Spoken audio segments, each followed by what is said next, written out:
I want to be clear about something before I start. I am not a superstitious person. I am an engineer. I think in systems and logic and measurable data. I do not believe in ghosts. I do not believe in monsters.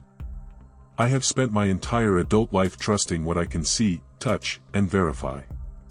Which is why what happened on the Appalachian Trail last October has destroyed me completely. Because I saw it. I touched it. I verified it. And I still cannot explain it. My name is Daniel Marsh. I am 34 years old. I have been hiking solo for 11 years across 4 different countries. I know how to read weather. I know how to navigate without signal. I have never once needed to be rescued. Until day 1 on the North Carolina section of the Appalachian Trail when I made a single wrong turn at dusk. And something noticed. The trail split at a ridge I did not recognize from my map. That should have been my first warning. I had studied that section for 3 weeks. There was no split on that ridge. Not on any map.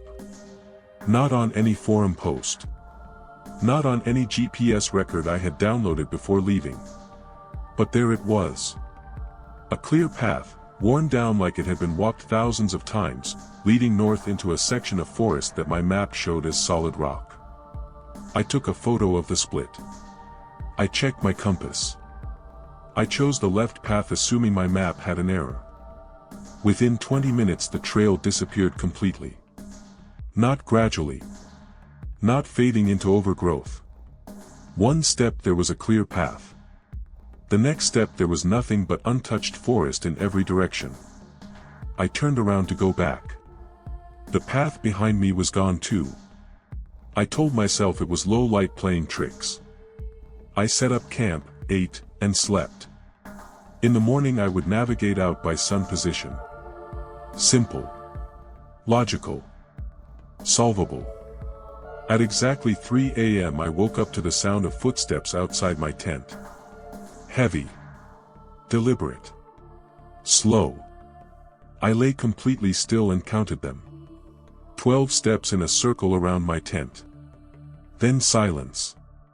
Then one more step. Right outside the zip. Then nothing. I did not sleep again. On day 2, I hiked 9 hours in what should have been a straight southern line. I ended up back at my campsite. Not a similar clearing. Not a campsite that looked like mine.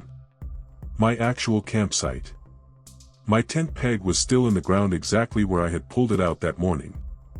My boot print from the night before was still in the mud beside the fire pit. I had walked in a perfect circle without once turning. I sat down and I did something I had not done since I was a child. I cried. Then I heard it. Not footsteps this time. Something worse. My own voice. Coming from the Treeline 30 feet to my left. Not words. Just my voice, the exact pitch and texture of it, making a sound I cannot describe. Low. Rhythmic. Like something that had been listening to me for 24 hours and was now practicing the sounds I made. I grabbed my knife and I did not move until sunrise. On the morning of day 2 I found the first marker. A single stone placed in the center of my campsite. Flat. Smooth. Perfectly round. No stone like it existed naturally in that area.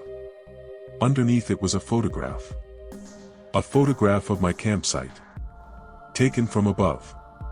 From a height no human could reach without equipment. And in the bottom corner of the photograph, barely visible at the edge of the frame, was a shape standing at the Treeline. Tall. Too tall. Proportions slightly wrong in a way that made my eyes want to slide away from it rather than focus. The photograph was taken on the same night I had arrived. The timestamp on the back, written in pencil in handwriting that was not mine, read, Day 1. Something had been there from the beginning. Before I even knew I was lost. By day 3, I stopped trying to navigate out. I started trying to understand the pattern.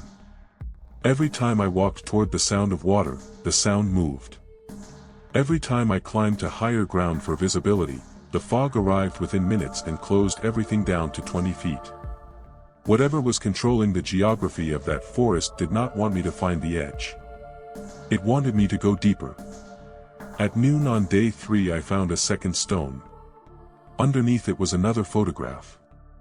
This one was taken the previous night. It showed me sitting outside my tent holding my knife. And standing directly behind me, close enough to touch my shoulder, was the shape. I had not heard it. Had not felt it. Had not smelled it. It had been close enough to touch me and I had been completely unaware.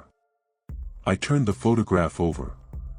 On the back, in the same pencil handwriting, were 4 words: "You were never lost." I ran. Not strategically. Not navigating. Just ran with everything I had in any direction that felt like a way. After 40 minutes I broke through the Treeline onto a fire road. A park ranger found me 20 minutes later walking in the center of the road staring at nothing. He said I was dehydrated and shaking. He said I kept telling him I was not lost. He said the section of trail where I had been reported missing did not have a northern fork. No split at the ridge. No alternate path. It had never existed on any record ever filed. He asked me what I had seen out there. I showed him the 2 photographs.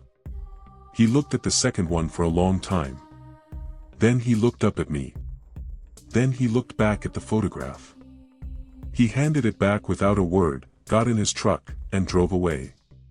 He did not file a report. I have never gone back. The photographs are in a drawer in my bedroom. I have not looked at them since that day. Last week my wife told me she heard something outside our house at 3 a.m. Heavy. Deliberate. Slow. 12 steps. Then one more. I told her it was nothing. I know exactly what it was. And I think it knows I know. I am never going to the Appalachian Trail again. But I am not sure that matters anymore. If you have hiked the Appalachian Trail and something felt wrong, something moved that should not have moved, something watched that should not have been watching, tell me exactly what happened in the comments below. Subscribe to the Midnight Files. Some doors do not close just because you walked away from them.